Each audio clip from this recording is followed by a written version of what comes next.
Yeah, I'll hand it over to you, Scott, Mike. Thank you, Adam. Hi, I'm Scott. I'm an addict. Scott. Yeah, fuck. Right, quite nervous now. I was all right, and then started reading Step 3, and I can't even remember what fucking Step 3 is now. I'm like, oh no, here we go. I know him. To hand our will and our lives over to the God of our understanding, and that's kind of what I'm doing, sitting here today. Ian asked me to do the share a few weeks ago, and I was all right with it. Your Step 3 share would be all right, but the flip side of that, I've been doing step work all weekend, and I'm doing a 4, and it's just kind of opened a lot of stuff up that I haven't really processed because we was sort of doing it for the last couple of days. So I'm sort of sitting here, and there's about 150 things going through my head. Like I said, I was all right till the reading started, and then I'm thinking, oh, I've got to fucking share about Step 3, all this stuff going around my head like a tumbleweed. Then I'm looking at that and I'm thinking, oh, fucking feelings, I can't be fucking feelings, oh no. And yeah, and then, you know, all that self-doubt comes in that, oh, I don't know what I'm talking about, but I do know what I'm talking about. You know, I've been around this stuff for a long time, and I'm here because I've got no other way of living without being here. You know, coming to fucking Braintree on a Sunday night to sit in a room, like, you know, it's not exactly fucking glamorous, is it? But, you know, neither was my using.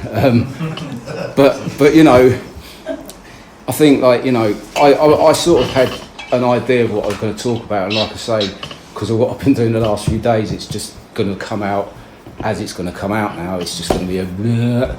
So I haven't got a clue what I'm going to talk about, but like, for me, you know, my story is one of relapse, and humility and gratitude is the two key things that I learned out of that relapse. And for me, I never had that before, you know, the ego and, you know, all those horrible sort of defects of character, the self-obsession, arrogance, you know, that sort of kept me from moving forward. And, you know, step 1, 2 and 3, I thought I had a handle on them. You know, I'd sort of done a few rehabs, I'd sort of got a bit of my life back, I'd got stuff, I had a relationship, I had children, all the stuff I never had in my using, but I never actually really did have a 1, 2 or 3. And the key one for me was like Step 3.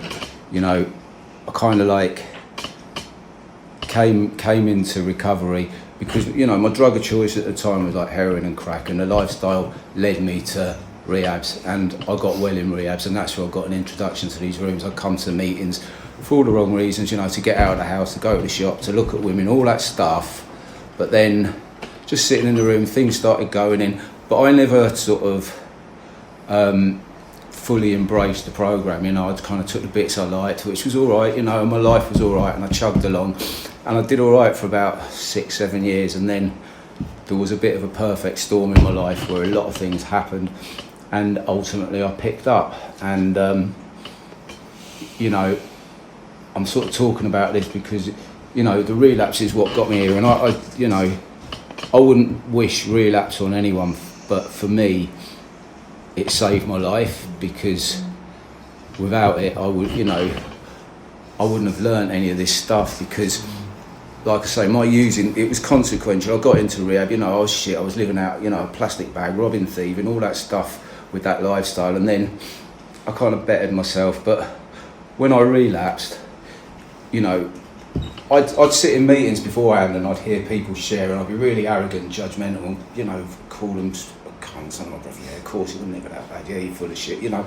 It was all internal, but I never sort of, you know, I never had the gratitude or humility for what I had. You know, I had a relationship, I had children, I had sort of a bit of status, you know, not, you know, in work and self-esteem, stuff I never had. I never had gratitude for it, you know. It was kind of like a sort of unconscious entitlement, you know, all sort of ego-led stuff, and I kind of just went on that. But when I relapsed, it was a fucking car crash, and I'd heard people share about that stuff, and I was just like, no, you're exaggerating. But my relapse was just horrendous. I you know, this time 4 years ago, I was walking around, I was I'd been picked. I was what they call spirit guides. Are they what are they spirit animals? Whatever they're called. I was fucking following the directions of a pigeon called Gary.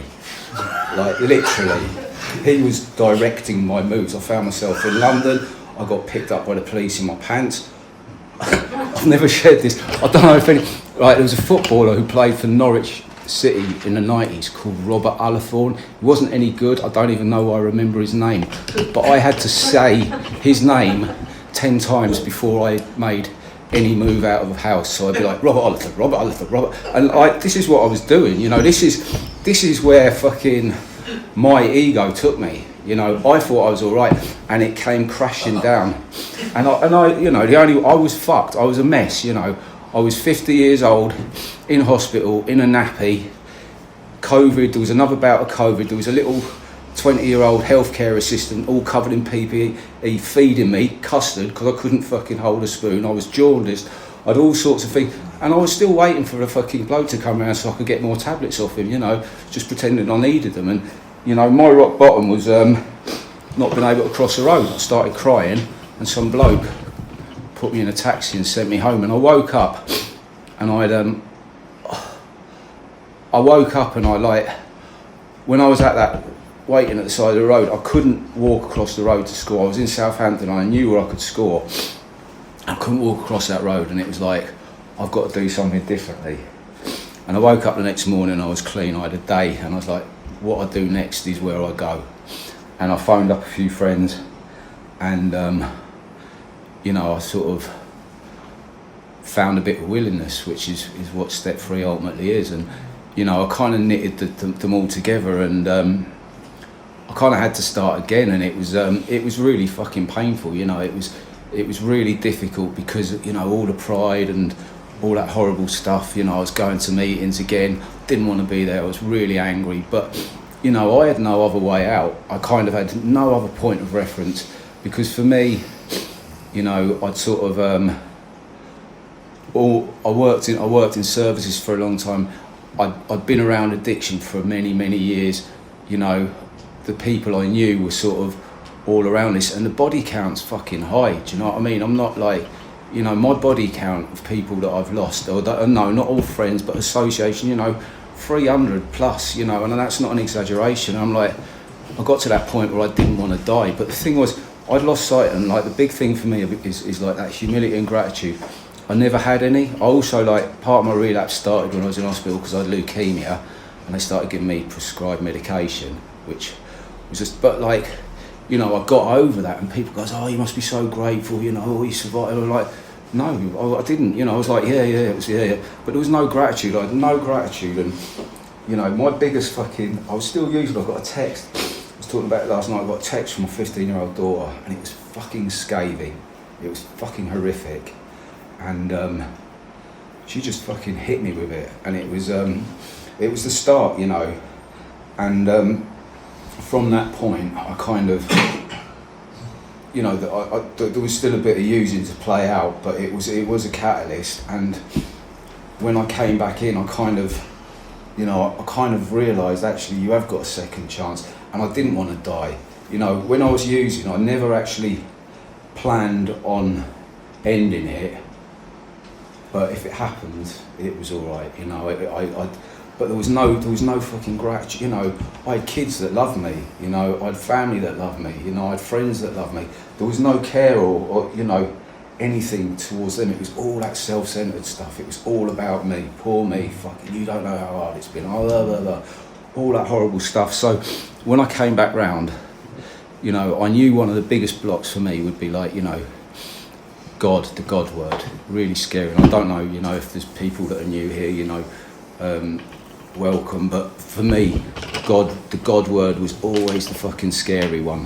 It's like, how the fuck, you know, it was always on my terms, and it was kind of like I had to practice, and it wasn't easy, but I think there was a lot more willingness. You know, I keep using that word because I had to be willing. You know, if I wasn't willing, I was going to die, because, you know, again, I heard it in meetings, I haven't got another use up in me, and now I know that, you know, I know what happened the last time, and I haven't got another use up in me.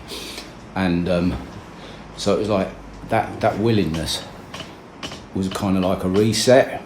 And you know, sort of, so for me the steps I kind of look at now, it's kind of like a diagnostic check. I'm not really into cars at all, but I kind of can make an analogy of that. You know, the lights go on, but they all have to be on. You can't just sort of pick the ones you want for it to function. They all have to fucking be lit up for the whole thing to run smoothly.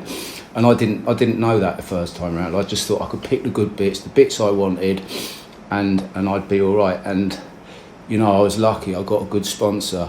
I had people around me that were in recovery and had a lot of years, and that was my point of reference. You know, I had to look in front of me because I had no other point of reference. Like I say, everyone I know that didn't sort of do anything were gone.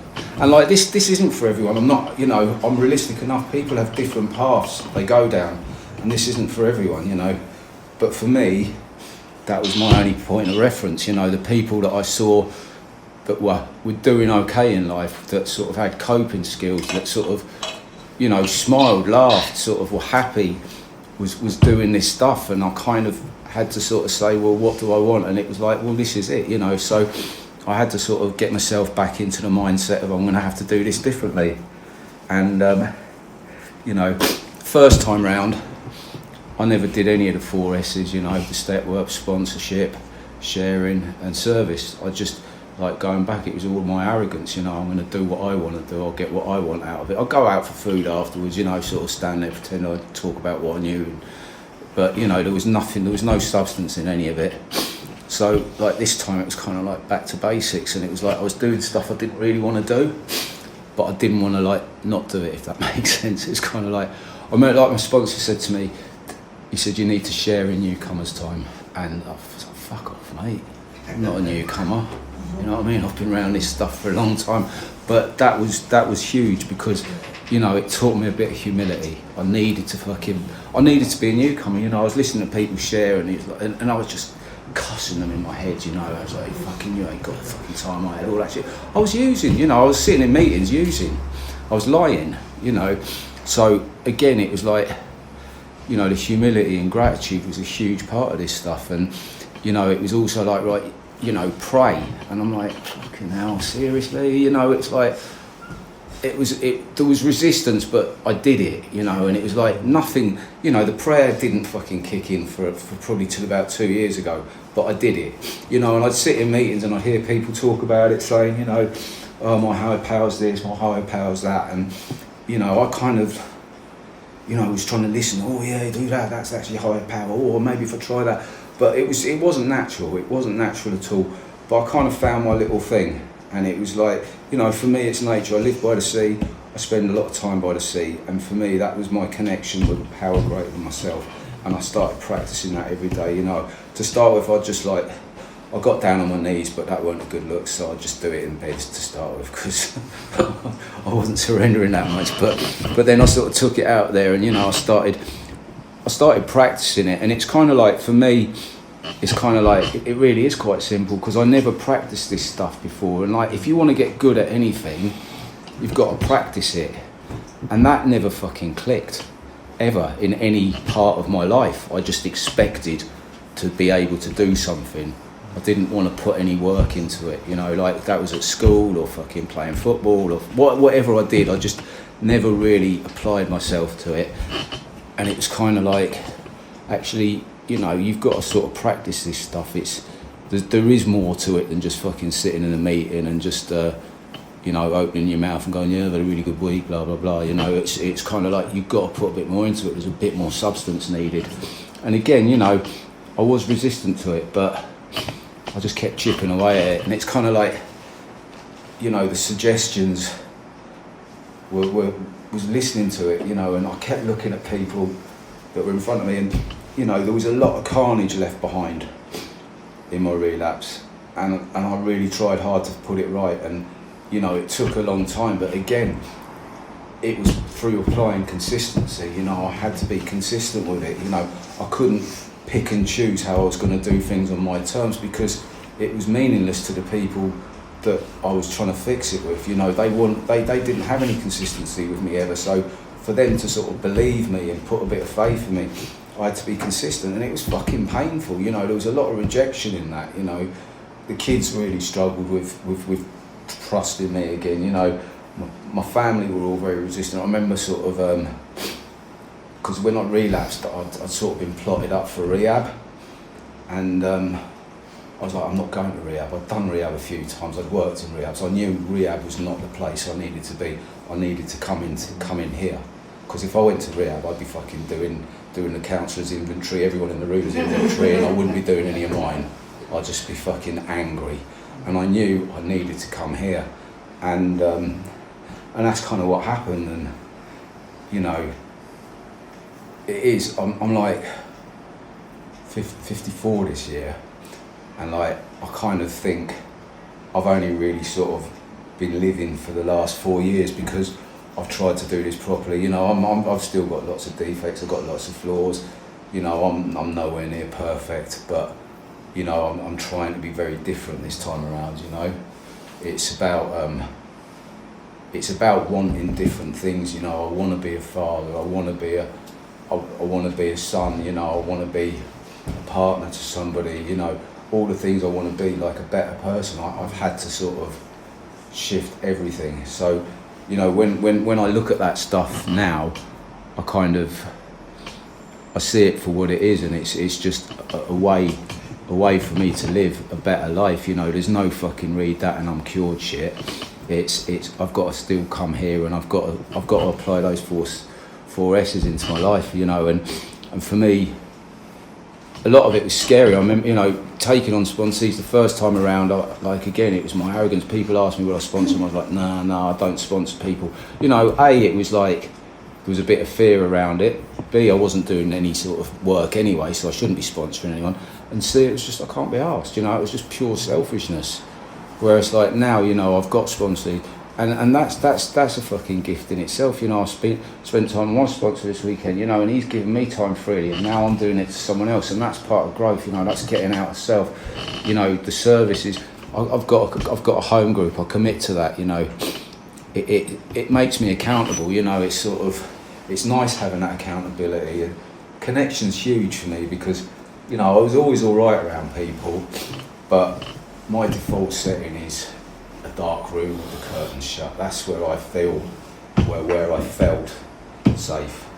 No one around, just give me my gear and leave me alone. That's where I felt safe. So for me, my growth has come through connection, and that's not always easy, you know, but again, it's that willingness word. I've got to be willing to try it and connect with people, put myself out of my comfort zone, get out and try and do things a little bit differently. And like, connection's massive, you know, by having a home group, you know, by having a sponsor, by doing a bit of step work, by doing a bit of service. I find that connection with others, you know, giving back to other people is selfless, and it's not something that comes to me naturally either, you know.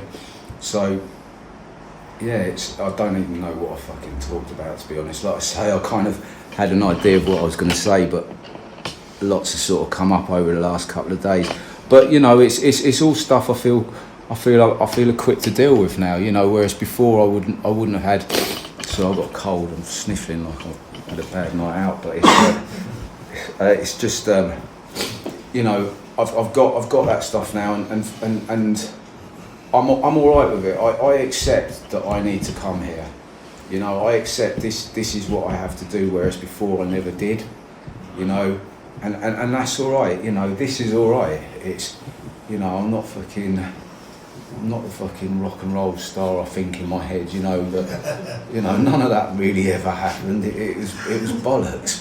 But, you know, this is where I need to be. You're the people I need to spend time with, you know. I get my identification, you know, I can sit in a room with people I've never met before, and I can nod my head alongside them, and they get it, you know. And that's what I need, and I need to put myself out there and be vulnerable, because, you know, that lack of not being vulnerable keeps me in that dark room, and that dark room is not a nice place to be. I don't want to be in a dark room, I want the light, you know, and that sounds very sort of, you know, all that stuff. I used to hate all those cheesy sayings. I just think, oh, you sound like a mug, shut up. But, you know, that people say them for a reason, don't they? You know, and again, that's fear, you know. Fear was another massive thing. Fear ruled my life, you know. and I don't want it to rule it anymore, you know. So like coming here today, I was quite feared up, but within 5 minutes we were talking about Beagle smoking fags. So, you know, it was like it took the obsession away, and you know, it was just fun, and just took me out of myself, and it just gave me that little breather I needed to sort of come in here and feel all right. I feel all right now, you know.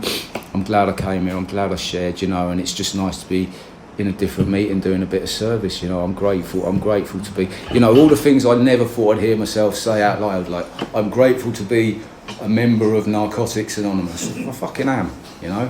It's not that bad, it's not that fucking stupid a thing to say, because like I say, I'm sitting here in the light when it's normally the dark, and yeah, I think I'll leave it there, all right. Nice one, thanks, Scott, mate.